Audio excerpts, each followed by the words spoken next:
Ethan walks out of a dealership with a smile on his face. David walks out of the same dealership 10 minutes later, also smiling. Same car, same lot, same Saturday morning, but completely different paperwork in their hands. Ethan thinks David just made an expensive mistake. David thinks Ethan doesn't understand how money actually works. Here's the thing. They're both wrong. Because neither of them did what actually matters. They didn't run the math past the first year. And when you do, the difference isn't a few $100s. It's not even a few thousand. Over 10 years, one of them will be ahead by $20,000 or more. Over a lifetime, it's a six-figure gap. And the person who wins isn't the one you'd pick if you only looked at what they're paying this month. Let's make this fair from the start. Ethan and David both make $55,000 a year. They both need a car. They both want the exact same one. A $30,000 sedan. Nothing flashy, nothing cheap. Just a reliable mid-tier vehicle that gets them from point A to point B. They walk into the same showroom, talk to the same sales guy, and sit in the same chair, under the same fluorescent lights, with the same stale coffee going cold on the desk. The only difference is what they sign at the end. Ethan signs a lease. 36 months. $2,000 due today. $299 every month after that. The sales guy leans back and tells him he's getting a solid deal. Low monthly commitment, brand new vehicle, everything covered under warranty. And when the 3 years are up, just bring it back. No hassle, no stress. Walk away clean. Ethan nods. It sounds almost too easy, but the numbers are right there on paper. $299. He can handle that. David signs a loan, 60 months at 6% interest. His down payment is $3,000. His monthly obligation is $522. That's $223 more than Ethan. Every single month, for 5 years. The sales guy doesn't have to say much. David can feel the weight of that number. He does the quick math in his head. That's an extra $2,676 a year. But he tells himself it's fine. He's building equity. He's buying something real. In 5 years, the car will be his. No payments, no contracts, just a title with his name on it. On the drive home, Ethan feels lighter. His payment is manageable. His budget has breathing room. David, on the other hand, is already running calculations, wondering if he should have gone with the lease. Wondering if $223 a month is going to hurt more than he thought. For the first 3 years, Ethan is living in what feels like the perfect version of car ownership. The vehicle is brand new. The interior still has that factory smell. The warranty covers everything that could possibly go wrong. Transmission issue? Covered. Brake pads wear out early? Covered. Check engine light comes on for no reason? Covered. Ethan pays his $299, fills up the tank, pays his insurance, and that's it. No surprise bills, no mechanic visits, no anxiety about what might break next. It's predictable, it's clean, it's stress-free. David's experience is different. He's paying $522 every month and watching the value of his car drop like a stone. The second he drove off the lot, his $30,000 purchase was worth around $27,000. By the end of the first year, it's sitting at roughly $23,000. By year 2, maybe $20,000. But his loan balance? Still around $22,000. That means for the first 2 years, David owes more on the car than he could sell it for. There's a name for this. It's called being upside down, and it doesn't feel good. Every payment feels like he's throwing money into a hole that keeps getting deeper before it gets shallower. Ethan sees this. David's family sees this. His co-workers see this. And the conclusion seems obvious. Ethan made the smart move. David is the guy who bought too much car and is now stuck with it. Let's pull out the calculator and run the actual numbers at the end of year 3. Ethan has paid $2,000 upfront plus 36 monthly payments of $299. That's $12,764 in total. David has paid $3,000 upfront plus 36 monthly payments of $522. That's $21,792 in total. Ethan has spent $9,028 less than David, nearly $10,000 less. If you stop the story here, Ethan is crushing it. And that's exactly where most people stop looking. But year 3 is where everything changes. Ethan's lease is over. He drives back to the dealership and parks in the same spot where this all started 3 years ago. He walks inside, and the sales guy greets him with a handshake and 3 options. Option 1, buy the car outright at the residual value. For a $30,000 car after 3 years, that's usually somewhere between $16,000 and $18,000. Option 2, walk away. Hand over the keys. Owe nothing. Option 3, start fresh.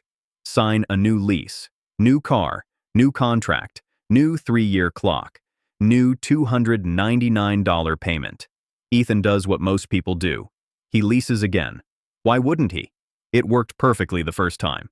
Low payment, no problems, no stress. He signs the new paperwork. Another $2,000 today. Another $299 a month for the next 36 months. He's back at square one. Brand new odometer, but the payment tracker in his bank account, that never resets. It just keeps counting. Now look at David. He's 3 years into a 5-year loan. He still has 2 years left, 24 more payments of $522. That's frustrating. But here's the part that makes all the difference. David knows exactly when this ends. Month 60. It's marked on his calendar, circled in red. Every payment he makes moves him closer to that date. Closer to owning the car free and clear. Closer to not having a car payment at all. Every payment Ethan makes just keeps the cycle going. He's always 3 years away from starting over again. This is the difference that changes everything. Leasing is a treadmill. You keep moving, but you never actually get anywhere. Buying is a climb. It's harder at first. But eventually, you reach the top. And what happens at the top is where all the real money gets made. Month 60 arrives. David makes his last payment. Done. The car is his. No more loan. No more interest. Just a vehicle in his driveway with his name on the title.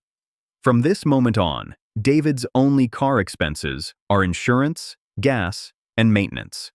For a standard sedan, maintenance averages about $100 to $200 a month. Oil changes. New tires when the old ones wear out. Brake pads. Maybe a battery. The occasional belt replacement. Some months it's $50. Other months it's $300. But it averages out to around $150. Ethan is still paying $299 every month. He's on his second lease now. The payment comes out automatically on the same day every month. He doesn't even think about it anymore. It's just part of his life now. Like rent, like utilities. Just another bill that never goes away. And that's the danger nobody talks about when they sell you a lease. It trains you to accept a permanent car payment. It becomes normal. But normal doesn't mean cheap. $299 a month is $3,588 a year. Do that for a decade, and you've spent nearly $36,000 on payments alone. And at the end, you own exactly nothing. Let's check the scoreboard at year 6. Ethan has completed 2 full leases. His total spending looks like this. Lease 1, $2,000 down plus $10,764 in payments. Lease 2, another $2,000 down plus another $10,764 in payments.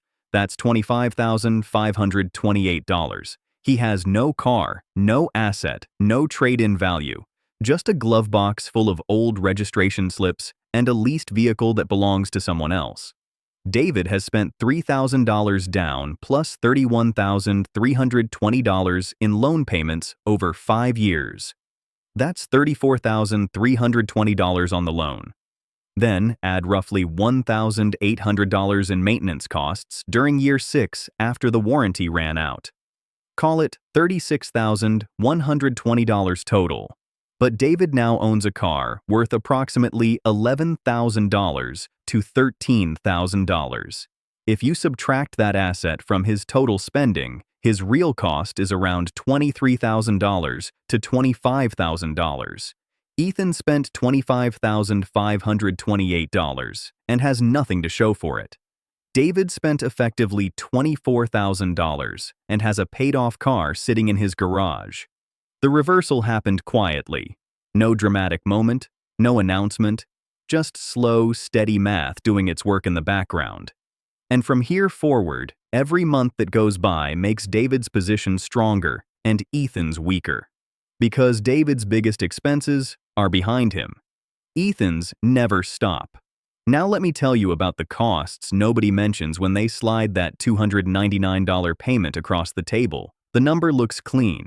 It looks simple, but there are conditions attached to it that only show up later. Mileage limits. Most leases cap you at 10,000 to 12,000 miles per year. Sounds fine until you realize the average person in this country drives about 13,500 miles a year. That means if you drive like a normal person, you're going over your limit. The penalty is usually 15 to 25 cents per mile over the cap. Drive 5,000 miles over your limit across 3 years, and you owe anywhere from $750 to $1,250 when you return the car. And you don't know the exact amount until the very end. It just appears on your final bill like a surprise tax. Wear and tear fees. When you bring the car back, they inspect it. That small dent in the door from the shopping cart. The faded spot on the seat from 3 years of sitting in the sun. The scratch on the rim from that curb you misjudged. All of it can be billed back to you. And the leasing company decides what counts as normal wear. Not you. What looks normal to you might look like a $400 repair charge to them. Disposition fees. This one catches people off guard. When you return the car and don't immediately lease another one from the same dealer, they charge you a disposition fee. Typically $300 to $500, just to process the return and prep the car for resale. You're paying them to take back a car you never owned in the first place. A car you insured. A car you maintained. And now you're writing them a check to accept it back. And if something in your life changes halfway through the lease, if you need to get out early, you're in trouble. You move to a city with good public transit and don't need a car anymore. You lose your job, you have a baby, and need something bigger. Doesn't matter. Breaking a lease early usually means paying the full remaining balance. There's no flexibility, no escape hatch. You signed a contract that assumes your life stays exactly the same for 36 months. And life doesn't work that way. These costs aren't part of the $299, but they're part of leasing. And when they stack up, that low monthly payment doesn't look quite as low anymore. Now let me be fair about the other side, because buying comes with real costs that people like to ignore when they're making the case for ownership. Once the manufacturer warranty expires, usually around year 3 or 4, everything that breaks is your problem. Brakes go bad, tires wear down, belts snap, the air conditioning quits in the middle of summer. And unlike a leased car under warranty, you can't just call the dealer and get it fixed for free. You're either paying a mechanic or learning how to do it yourself. For a typical sedan, maintenance and repairs cost somewhere between $1,200 and $1,800 per year once you're out of warranty. Some years, it's just routine stuff. Oil change, new wipers, air filter, maybe $500 total. Other years, the alternator dies or the starter goes out, and you're suddenly writing a $1,500 check that you weren't planning for. The unpredictability is hard. At least with a lease, you know what you're spending every month. With an owned car, you're hoping nothing major breaks, and sometimes it does anyway. And depreciation is absolutely real. Your $30,000 car loses value the moment you drive it home. After 2 years, it's worth about $20,000. After 5 years, maybe $12,000. That's $18,000 in value that just disappeared. You can't stop it. You can't avoid it. All you can do is ride it out. But here's what the depreciation argument always leaves out. Depreciation doesn't keep falling at the same rate forever. It slows way down after the first few years. A 5-year-old car loses value much slower than a brand new one. The steepest drop happens in years 1 through 3, which is exactly the window a lease covers. So leasers are paying for the worst part of depreciation and then handing the car back right when it starts to level off. Buyers eat that same steep drop. But they also get the benefit of the flatter years afterward. The years where the car keeps running but barely loses any more value. Time becomes the advantage. The longer you keep a paid-off car, the cheaper each year of ownership gets. The longer you keep leasing, the more expensive it gets because you're always paying for that steep part of the curve, over and over and over again.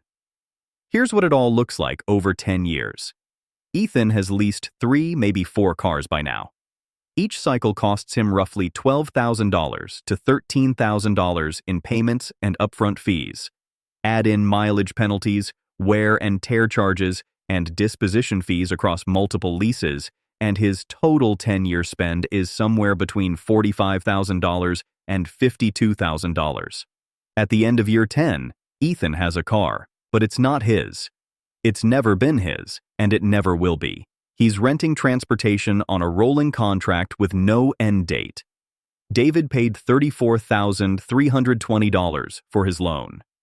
After that, he spent roughly $10,000 to $14,000 on maintenance and repairs over the next 5 to 7 years of driving a paid-off car. His total 10-year cost is around $44,000 to $48,000. And he still has a car in his driveway. It's older, it's not shiny, but it's worth $4,000 to $6,000 and it's completely paid for. No monthly bill, no contract, no strings. When you subtract the asset value, David spent less and owns something. Ethan spent more and owns nothing. The gap over 1 decade is somewhere between $15,000 and $25,000, depending on the exact lease terms, how well David maintained the car, and how long he keeps driving it. And this is just one car cycle, one 10-year window. Most people will make this same decision 3, 4, 5 times in their life.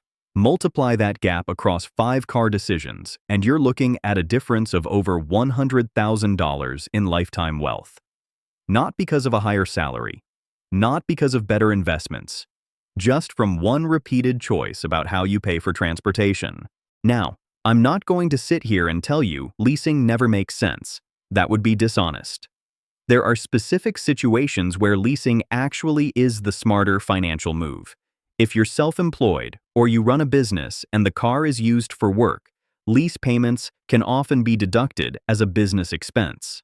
That tax write-off can completely change the math and make leasing more efficient than buying. If you drive a luxury car or a high-performance vehicle, something where maintenance costs after warranty are genuinely brutal, leasing keeps you inside that warranty window forever. When an oil change costs $400 and replacing brake pads costs $3,000, staying under warranty has real financial value. Leasing a BMW is not the same conversation as leasing a Honda Accord.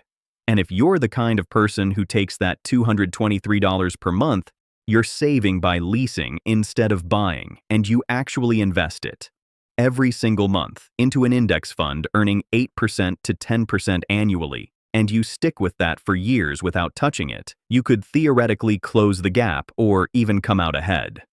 But that requires discipline most people don't have. Be honest with yourself. Would you really invest that money? Or would it quietly get spent on things you won't even remember a year from now? For most people, driving a regular car in a regular financial situation, buying and holding wins. It's not exciting. Nobody's making viral content about driving a paid-off 2018 sedan. But math doesn't care about excitement. Math cares about what you spend and what you have left when it's over. And when you run those numbers all the way through, buying comes out ahead.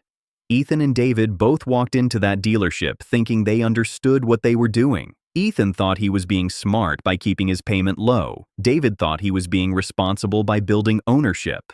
But neither of them actually did the work. They didn't sit down with a calculator and project this decision out over 5 years, 10 years, or longer. They made a $30,000 choice based on a number they saw on a screen in month 1.